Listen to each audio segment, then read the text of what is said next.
А, Почитувани новинари, почитувани медиуми, ви благодарам за вашиот интерес и што ја следите работата на Уставниот суд. Уставниот суд денеска по неколку часовна исцрпна дебата поведе постапка за одредби од Законот за вработени во јавниот сектор, Законот за административни службеници, Правилникот за задолжителни елементи во јавниот оглас при вработување во јавен сектор, односно одредби од акти кои што беа оспорени од страна на Државната комисија за спречување на корупција во нивната иницијатива поднесена до Уставниот суд.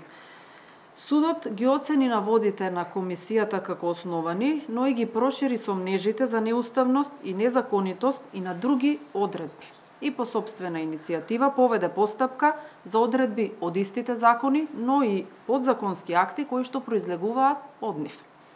Со оглед дека станува збор за поголем број на одредби, судот дополнително ќе ви ги пренесе и ќе ги даде во детали. Во оваа фаза Уставниот суд изразува сомнеж дека се загрозуваат основните слободи и права на човекот и граѓанинот кои што се признати во меѓународното право и утврдени во нашиот устав. Потоа слободното изразување на националната припадност, соодветната и правична застапеност на граѓаните кои припаѓаат на сите заедници во органите на државната власт и во другите јавни институции на сите нивоа, кои што се темелни вредности на кои почива нашиот уставен поредок.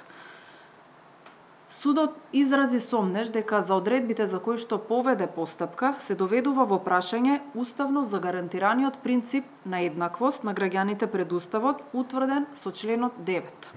Понатаму, уставната гаранција дека секому под еднакви услови му е достапно секое работно место, утврдено со членот 32 од уставот, како и членот 54, според кој ограничувањето на слободите и правата на граѓаните не може да биде дискриминаторско по основ на пол, раса, боја на кожа, вера, национално, социјално потекло или општествена положба. Во суштина, во аргументите на расправата беше посочена и една одлука која што претходно Уставниот суд ја донесе. Станува збор за предметот Уброј 92/2023, односно одлука во која што е одлучено дека националната припадност е лично чувство на граѓанинот и како такво може да биде менливо. Лично право на граѓанинот е да одлучи дали ќе се изјасни, како ќе се изјасни за неговата припадност, но ова го вклучува и правото да не се изјасни воопшто. Расправајќи за одредби од Законот за матичната евиденција, судот одлучи дека националноста е приватно и внатрешно чувство и никој не може да биде принуден тоа чувство да го манифестира во јавноста.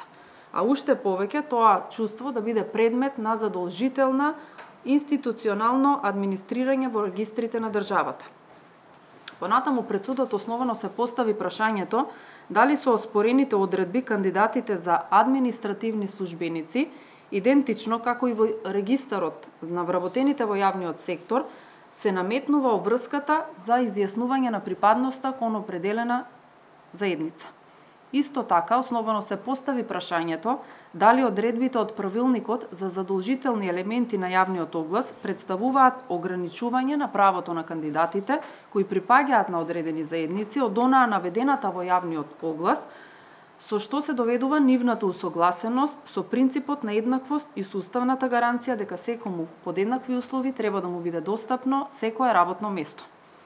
Во прилог на денешниот предмет и дискусијата која што имавте можност да ја слушнете, во текот на гласањето донесена е и времена мерка за овој предмет, што значи дека се запира извршувањето на актите и действијата кои што произлегуваат од оспорените одредби и дека не треба да има промени во овој случај се додека судот не донесе конечна одлука.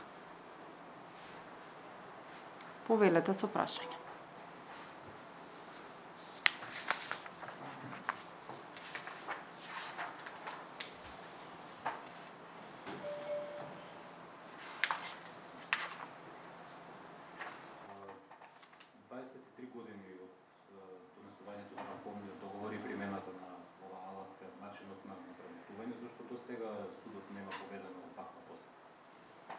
Уставниот суд во овој случај постапува по поднесена иницијатива од страна на Државната комисија за спречување на корупција, која што е поднесена почетокот на годината, и како и за секој останат предмет кој што е формиран во судот, се води вообичаена постапка согласно деловникот во тој период или сега согласно новиот акт и се постапува, односно се водат сите фази на постапката.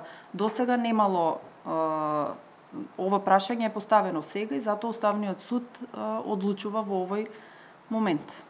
Меѓутоа, после добивањето на иницијативата, по сопствена иницијатива Не е невообичаено, се случува да Уставниот суд, видовте и на самата расправа, беа посочени неколку примери кај неколку судии во кои што при поднесена иницијатива уставните судии во текот, односно тимовите кои што работат на конкретен предмет, судијата и советникот доаѓаат до одредени сознанија дека не само тие одредби кои што се посочени во некоја иницијатива и за кои што има наводи се подсомнеш на Уставниот суд, се разгледува и се анализираат и останатите делови од истиот закон и се доаѓа до сознание дека може да се постави основано прашањето за нивна уставност или законитост доколку станува збор за подзаконски акти. Така што не е овој предмет исклучок дека е проширено поведувањето на постапката по сопствена иницијатива на Уставниот суд. Имало и примери и оваа година,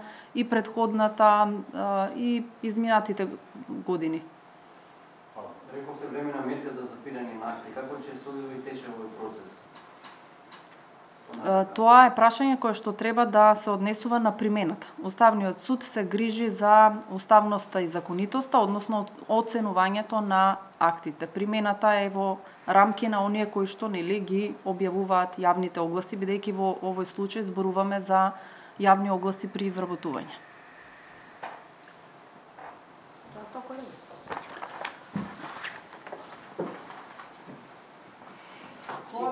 Тоа не смеам јас јавно да го кажам, затоа што не е во